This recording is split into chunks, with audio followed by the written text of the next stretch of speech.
Ini na ini पापा इधर सब जल गाथा जन गण मंगलदायक जय हे भारत।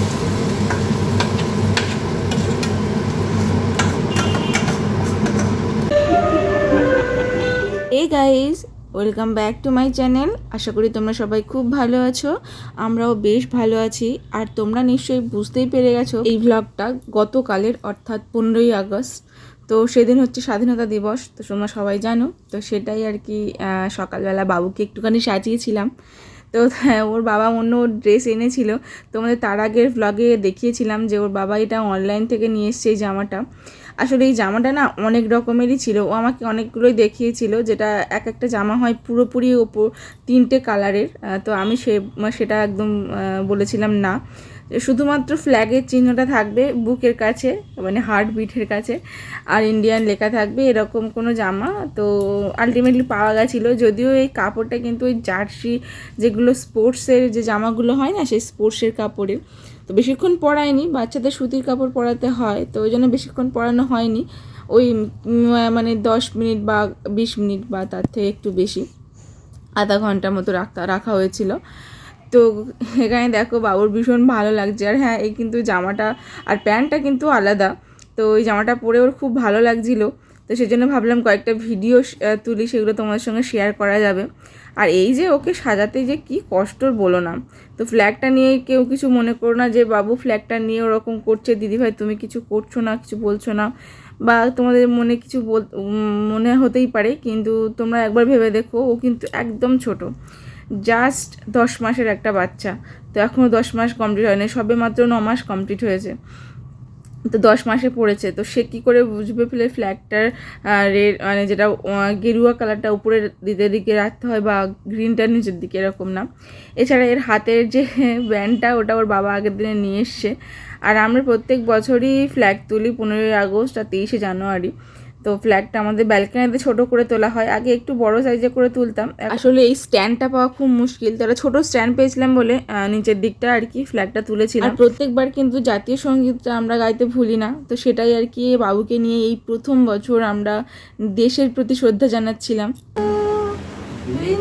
হিমাচল যমুনা গঙ্গা উচ্ছল জলধি তরঙ্গ তব শুভ নামে জাগে তব শুভ আশিস মাগে গাহি তব জল গাথা জনগণ মঙ্গলদায়ক জয় হে ভারত ভাগ্য বিধাতা জয় হে জয় হে জয় হে জয় জয় জয় জয় হে।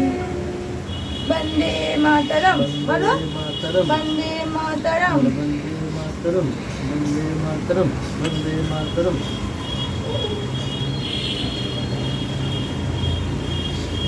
শুধু দেশ বলে না, সেই সব মহান ব্যক্তিত্ব যারা আমাদের দেশের জন্য এতটা স্যাক্রিফাইস করেছে, তো সবার উদ্দেশ্যেই এইটুকু একটা দিন তো পালন করা যেতেই পারে। তো সেই জন্য ছেলেটাকেও সেরকমভাবেই একটু সাজিয়েছিলাম নিজের মনের মতো করে। তো দেখো ওকে কি সুন্দর লাগছিল। আর আজকে রান্নাবান্না, যেহেতু ছুটির দিন ছিল, তো আমার বর বাড়িতেই ছিল, তো সেই জন্যে ও যেদিনে বাড়িতে থাকে সেদিনে একটু 2-4টে রান্না একটু পদ বেশি হয়, কারণ ছেলেরা বাড়িতে সচরাচর থাকে না, অফিস থাকে। তো দুপুরবেলা লাঞ্চটা তো ওরা বেশিরভাগ সকালবেলা টিফিন নিয়ে গেলেও সেটা একটা তরকারি বা দুটো তরকারি নিয়ে যেতে পারে, বেশি তো নিয়ে যেতে পারে না। তো যেদিনে বাড়ি থাকে সেদিনে একটু বেশি ভালো করে রান্না হয়। সব বাঙালি বাড়িতে, বাঙালি মধ্যবিত্ত বাড়িতে বলা উচিত যে বাঙালি মধ্যবিত্ত বাড়িতে এটা হয়ে থাকে। তো আজকে হয়েছে, এই যেহেতু বর্ষাকাল, তো ইলিশ মাছটা তো হয় মোটামুটি প্রায়। তো বর্ষাকালটা পেরিয়ে গেলে তখন তো ইলিশের দাম প্রচুর হয়ে যাবে, তখন আর ইলিশ মাছটা খাওয়া অতটা চাপের হয়ে যাবে। তো চিংড়ি এনেছিল, চিংড়ির আবার সর্ষে দিয়ে করতে বলেছিল, যেহেতু সর্ষেটা দিয়ে একটু লোটে মাছ করেছিলাম, সর্ষে মানে লোটে মাছের ভাপা টাইপের করেছিলাম। আর হচ্ছে ওখানে ইলিশ মাছের সর্ষে দিয়ে ইলিশ মাছ হয়েছিল, তো ওই জন্য আর চিংড়ি মাছটা ইলিশ দিয়ে হয়নি, মানে সর্ষে দিয়ে হয়নি, ওটা হচ্ছে এমনি সব রকম ওই থোড়, তারপরে পুঁই শাক ডাঁটা আরও অনেক কিছু সবজি এটা সেটা দিয়ে চিংড়ি দিয়ে একটা সবজি রান্না হয়েছিল। এছাড়া ছিল ডাল। তো সেই ডালটা আমি আগে তোমাদের দেখাইনি, পরে হয়েছিল আর কি, ওটা হঠাৎ করেই হয়েছিল। শেষে ডাল সিদ্ধ একটু খাইয়ে বলেছিল, ডাল আর হচ্ছে পাঁপড় ভাজা। তো এরকমই হয়েছিল রান্নাবান্না। আর এমনি সচরাচর কী হয়ে থাকে, 2-3টে তরকারি হয়ে থাকে, তবে ও ছিল বলে আজকে আবার একটু বেশি, একটা পদ বেশি আমি রান্না করেছিলাম আর কি। তো সকালবেলা এইসব রান্নাগুলো শাশুড়ি মা করেই নিয়েছিল। আমাদের বাড়িতে তো মাই রান্না করে। আর যখন কোনো কিছু খেতে আমার ইচ্ছা হয়, মানে আমাদের ইচ্ছা হয়, হয়তো তোমার দাদাভাই আমাকে কিছু বললো রান্না করতে বা আমার কিছু রান্না করতে ইচ্ছা হলো, তখনই কিন্তু আমি রান্না কিছু করি। তো নাহলে ছোটো বাচ্চাকে সামলে রান্নাটা করা, আর ওকে তো খাওয়াতে অনেকটা চাপের সময় লেগে যায়।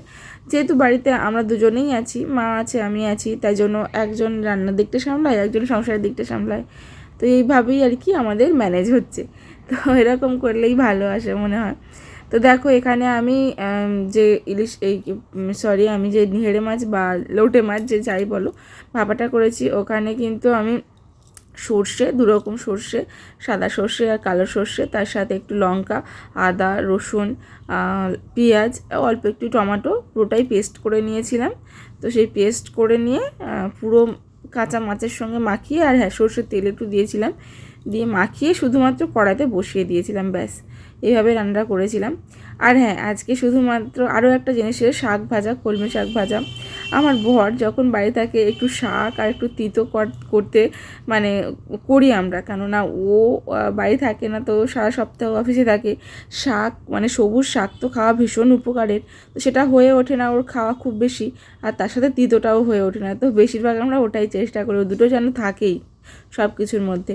তো দুপুরের লাঞ্চ খাওয়া হয়ে গেছে। আর তোমরা তো জানো আমাদের এই টিফিন বক্সে তোলা হয়েছিল বাবার জন্য। বাড়িতে কোনো কিছু মোটামুটি রান্না হলে যখন বাবার জন্য পাঠাতে ইচ্ছা হয়, যেহেতু বাবা মার বাড়ি কাছে হলে এটাই সুবিধা, সেটা বাবা মাকে দেওয়া হয়। আবার তোমরা এটাও জানো যে মানে ওই বাড়িতে যখন আমরা থাকি তখন আবার এই বাড়ির জন্য সব কিছু পাঠানো হয়। তো এইভাবেই আর কি দুটো বাড়ি ম্যানেজ হয়। আর সন্ধ্যাবেলা একটু বেরিয়েছিলাম বাবা মার সঙ্গে, একটু দেখা করেছিলাম, একটু দরকার ছিল। তো এই যে এখানে এসে একটু কুলফি আইসক্রিম খেয়েছিলাম। এই আইসক্রিমটা খেতে আমার ভীষণ ভালো লাগে, তোমাদের কারের ভালো লাগে অবশ্যই জানিও। তো তারপরে আসার সময় একটা চিকেন ললিপপ খেয়ে বাড়ি চলে এসেছিলাম। তো চলো এখানে, আর হ্যাঁ সেটা কিন্তু বাবাই খাইয়েছিল। তো আজকে ভিডিওটা এখানে শেষ করছি, কাল জন্মাষ্টমীর ব্লগ নিয়ে অবশ্যই আসছি।